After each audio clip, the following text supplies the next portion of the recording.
Hey everyone, and welcome to another edition of Jays Talkin. Matt and Andrew here to bring some baseball talk from our living rooms to yours. Make sure to go find us on Spotify. All the episodes are in podcast form, so make sure you go check them out if you're just hanging out or working out. Today's guest was undrafted out of Kansas and is a pitcher in the Blue Jays organization. Please welcome Sean Rackoski. Sean, how are you doing today? Good. Thanks for having me. So you said you're in Kansas City. What's been going on during quarantine in Kansas City, man? Well, they haven't really shut down too much. Everyone's pretty much going. There's been a little bit of a spike. This second wave might be coming soon. But it didn't seem like it got hit too hard with the first wave. So it's been pretty good here. We're just starting to get hit with the second wave down here ourselves. It's pretty wild down here. Crazy times in America. Crazy times all over the world, man. Yeah, for sure. So you were born in Mesa, Arizona. When did you first start playing baseball? Oh, T-ball was for sure my first, and I don't know how old that was, maybe 4 or 5. And I've just always been, growing up, it was baseball, soccer up until high school, where I pretty much just had to pick, and I'm glad I stuck with baseball. So who were your favorite players growing up? Do you have any favorite baseball players growing up when you were a kid? Oh, yeah. Number one was Randy Johnson, for sure. Growing up in Arizona, being a D-backs fan, as a kid, he was the man, So him and Luis Gonzalez were definitely the two big players that I watched a lot, and those were my favorite players for sure. So, and you were in high school at Hamilton High School in Arizona. You were ranked the number 12 prospect in Arizona at the time, coming out of high school. You went to the same high school with Patrick Murphy of the Blue Jays. How was that pitching staff? Were y'all just dominant with you and Patrick Murphy on the mound? Yeah, we were solid when we were healthy. Him and I both, we sprouted, we grew really quickly, and, injuries follow that, as you start to fill out and, start to put on some muscle and stuff. So, but yeah, it was awesome playing with him. He was, our best pitcher and our most reliable pitcher, and he was just a great teammate to have for sure. How nice is it to have him back in an organization with you, or to be back in the same place with him again? Yeah, it's pretty sweet. What are the chances? You know what I mean? When I first got the call that I was going to get signed with the Blue Jays, it was just I was talking to him before it all happened, and I was just not thinking there was any chance I would, be on the same or be in the same organization as he is, and it's been awesome. We're not together because he's in Arizona while I'm here in KC, but we still keep in touch and all that. So now, fact check me on this one. Was Cody Bellinger also on that team with you guys? Yeah, he was. How good was that team? Yeah, we were really good. And we had so many other good players too. And Cody really started, showing what he was all about, or I think around his junior year. And we had a couple of other absolute studs. Tyler Irwin's with the Orioles. Mitch Ney was the first rounder for us. He was a year older, I think. Malcolm Holland was a stud. We just had so many, just stud players, and it was all about just staying healthy for us, really. What is that pressure like for a high school kid? You must have a ton of scouts going to those games. What is that pressure for scouts coming from colleges to come look at you to get recruited, and scouts for big league teams as well? It just became that was the way it was, you know what I mean? Summer ball, always scouts. We were playing for scout teams. We were all on the Diamondback scout team in high school. And Mitch, I think it was because of Mitch that really a bunch of scouts started attending, started seeing Cody, started seeing Murph, started seeing me, and everybody. And it's just been the way that we've been playing since then. And even now, I mean, I don't know how many years later, I guess that was 2013 was my last year in high school. Still an absolutely dominant program, just absolute studs every year. You know what I mean? So I'm sure nothing's changed over there.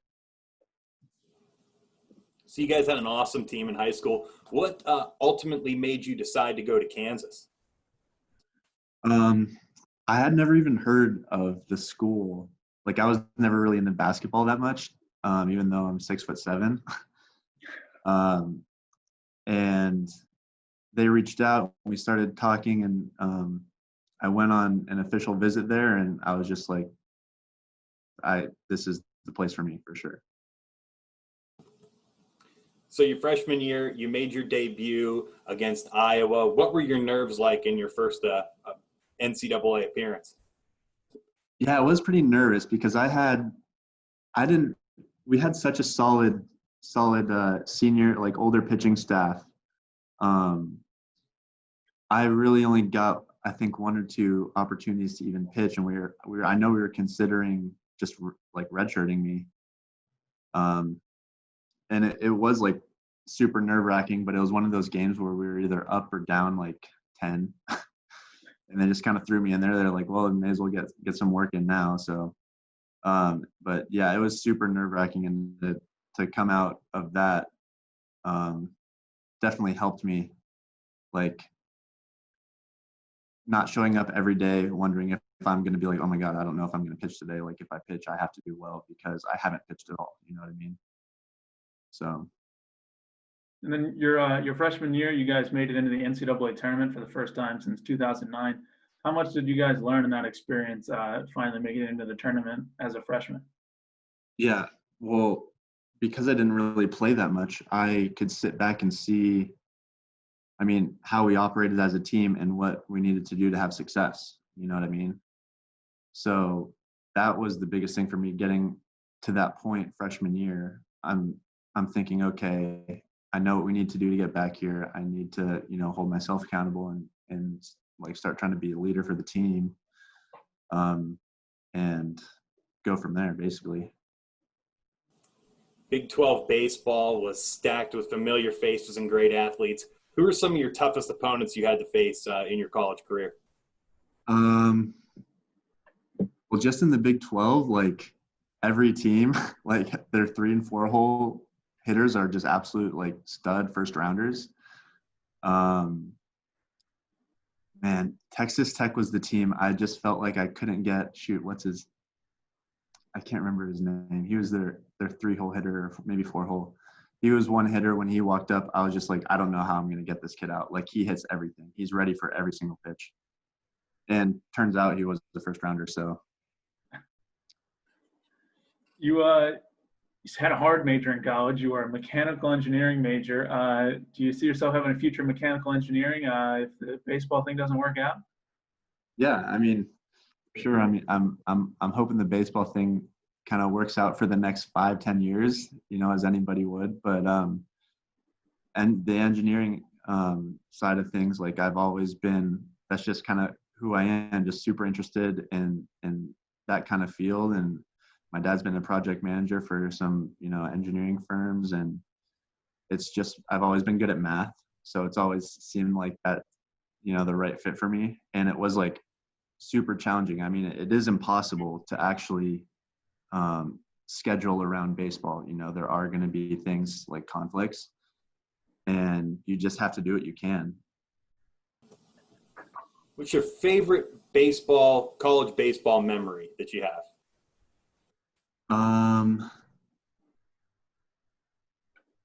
Dang, there's a lot. I mean, being a part of the team freshman year I made so many good memories because I was able to, I was immersed in it, but I wasn't distracted by anything. Like, I was soaking everything in, you know what I mean? And just like, spending all the time with your teammates, and they become your roommates, they become your best friends. And there are just so many memories I have together with my teammates, and we still are making memories even though we're not in college anymore. You know what I mean? So I don't know if I can put my finger on like the best feeling. Maybe my first ever start was my sophomore year at LSU. And as I finished my outing, I was walking off, and the crowd, they're sold out. It was the opening week, like 16,000, and everybody was applauding.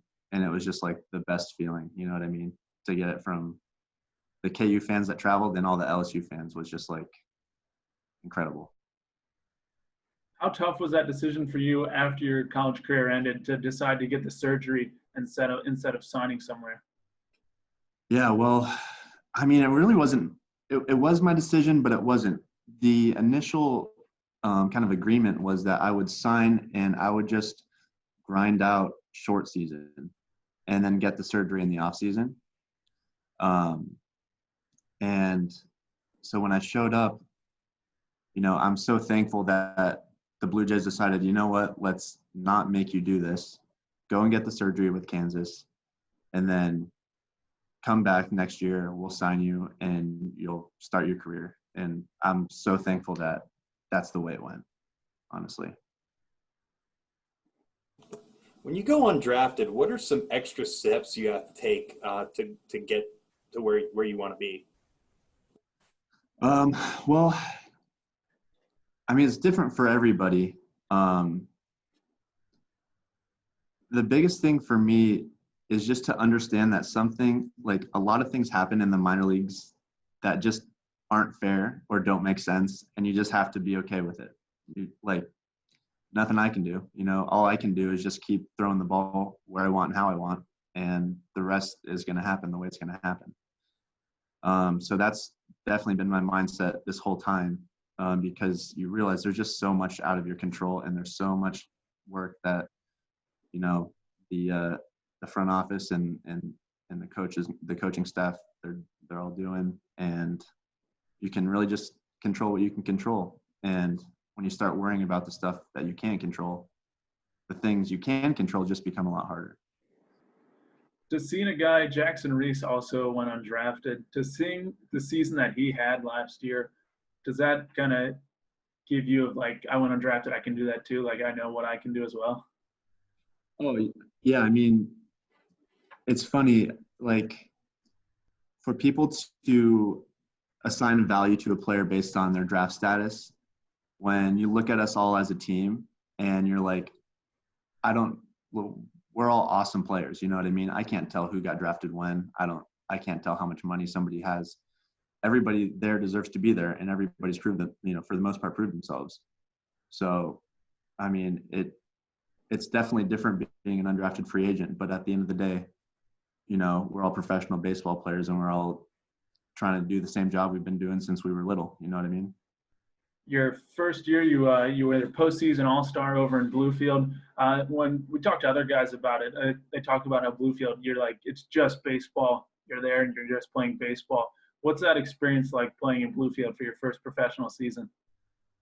I mean, I don't know if I can say it's how I imagined it, but I mean, it was when I look back at it, it's definitely a season I value a lot, because that helped, start my career, and it shaped kind of my mindset going into the next year.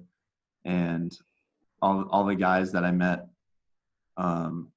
it's just, Bluefield was, I'm so happy looking back that I went to Bluefield. You know what I mean? Like, I wouldn't have traded it away. I wouldn't have rather gone to, stayed in Florida or gone to Vancouver. I'm so happy everything went the way it did. So you got a 5-pitch mix. What is, in a high pressure situation, what's your go-to pitch to get a punch out? Oh, the slider, for sure. The slider's been the go-to pitch in any situation, honestly. Like 2-0, 0-2, 3-2, anything. I'm so confident in that pitch, and that I can throw it for a strike, and that I can, miss a barrel with it or whatever. That's been since Bluefield has been my pitch, for sure. Let's change it up here. Let's talk a little gear. What's your go-to glove brand? Do you have a go-to glove color? What kind of glove brand are you using? All right, so I got hooked up with Nakona, like last year maybe, or maybe 2 years ago. And they let you just like customize like however you want. Pretty much, they have tons of color, like glove leather colors and lace colors. So I went kind of wild and I did a gray glove with like Columbia blue lacing. And I don't even know if gray is a legal glove color to have. But they sent me one, and the first one they sent was actually left-handed.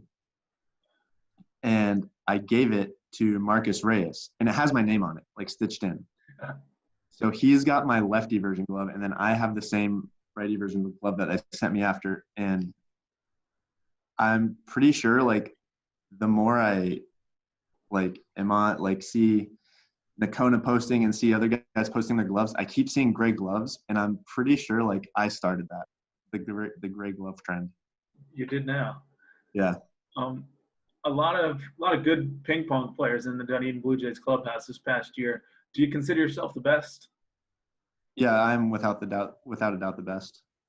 Nick Allgaier, any competition there, or? There's competition. It's there's some guys I have to bear down a little bit more than others,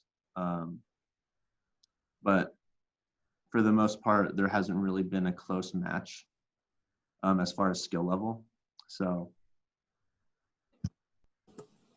how much pride do you take in having command of the strike zone? With only 29 walks compared to 100 Ks in your professional career.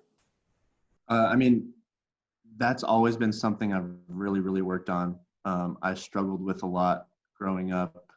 I was tall and lanky, had bad body control, you know, and that was like a major focus. And I think not even in Bluefield, but in Lansing, I realized, hey, I can throw this sinker down the middle and let it do what it does for strike one, and the at bat becomes so much easier. And so going into that mindset, just no fear, get strike one, throw whatever pitch I need to because I'm confident that it'll work out. That really like has helped me be able to do what I want with the baseball. You know what I mean? Like instead of going 1-0, 2-0, starting 0-1, I mean, the ball's in my court now and I can do, whatever I want. We saw your talk with Jesse Goldberg-Strassler a few months ago, and just want to give you a chance to talk about it. But how did the idea of starting a company come up in this whole pandemic with Marcus Reyes, and how's it going? How's business? It's going pretty good. We've been getting like tons of support, which has been like super awesome. But how it started was Marcus came to me or texted me like in the off season. So this was before all the pandemic stuff happened, and we were like, let's do this. Like we just wanted to start a business, build a website, do something fun, you know what I mean, and something that was important to us. So it's like a lot of work. Like it takes like a lot of time out of your day every day, and it's like, and we were talking not too long ago, and we're like, well, it's kind of nice that this pandemic has given us so much time to get to where we are, because it would have just taken to get to where we are now during the season would have taken so much longer, you know what I mean? So obviously like prioritize, like get lifting done and throwing done, and then do what we need to do for the website and that kind of stuff. So yeah, it's been really fun, and we're learning a lot along the way, and it's been awesome. It's been a like super great use of time, you know what I mean? Yeah. So for people listening, what's the name of the business and how can they find you? So the name is Rare Company, and we came up with that name because we combined the last letters of my name, R-A, and Marcus Reyes' last two, R-E. And the URL is adventurerare.com. So it's kind of like an outdoorsy adventure brand. And our first product are these eco-friendly wooden style sunglasses that just like super awesome. And so far we've like everybody loves them. So we're just trying to figure out how we can expand, you know what I mean? and get our name out there even more and do all that. So, but there has been like a lot of struggles with shipping, and we're doing like merch. That was the first thing we could do. And with the coronavirus and everything that's going on, it's the shipping and processing times like have taken up to like 4 or 5 weeks, and it's just like so out of our hands and out of our control. And it's really hard to establish like a great business when you're having customers wait so long, and there's just nothing we can really do, you know what I mean? So that part's been kind of frustrating, but we have been like doing what we can. Like everything that we've been doing lately has been to fix this problem, you know what I mean? So we're definitely making steps in the right direction, but it's slow. It's a learning process for both of us, and we want to make sure we do everything right. So that's kind of where we are right now. What a great adventure to get into, though, during this whole thing, especially what a time. And I'm sure once things start calming down, you're going to have it's going to be a lot easier to start shipping stuff out, because I know shipping charges are going way up, and sometimes it'll sit down there for 2-3 weeks before they can get it out anywhere. So we really appreciate you taking some time to sit down with us today, Sean. Is there anything you'd like to say to the fans out there before we sign off? To the fans, I mean, from what I've seen, you guys have just continued to support us, especially as minor leaguers, and it's just like, I'm super thankful, and it's super awesome to see that even through all this, that everybody's struggling, and you still find it in your hearts to, do what you can. Just even send your thoughts, all of that is, it's not ignored. We see all of it, you know what I mean? And it means so much. So just thank you. And I'm super excited to get started again. And I'm sure that you guys, the fans, are too. And once that happens, it's going to be awesome. It's going to be back to business as usual. So thank you, Sean, and thank you, fans, for joining us for another episode of Jays Talkin. Sean, what's it called again? Rare Company. Make sure you check out Rare Company, Sean Rackoski's company, and go buy some merch off that website for sure. And do you guys got a Facebook and everything, or Instagram? Yeah, we got Instagram and Facebook. Yeah, both. I think they're both in myself and Marcus's bios and our Twitter handle and our Instagram pages. So if you get lost, because we're working on the Google search, like showing us at the top still. So if you can't find it, because we can't find it either sometimes, head over to one of our pages and you'll see links there. So well, there you have it, folks. Go check out Rare Company. Matt, Andrew, and Sean Rackoski signing off. We'll see you next week.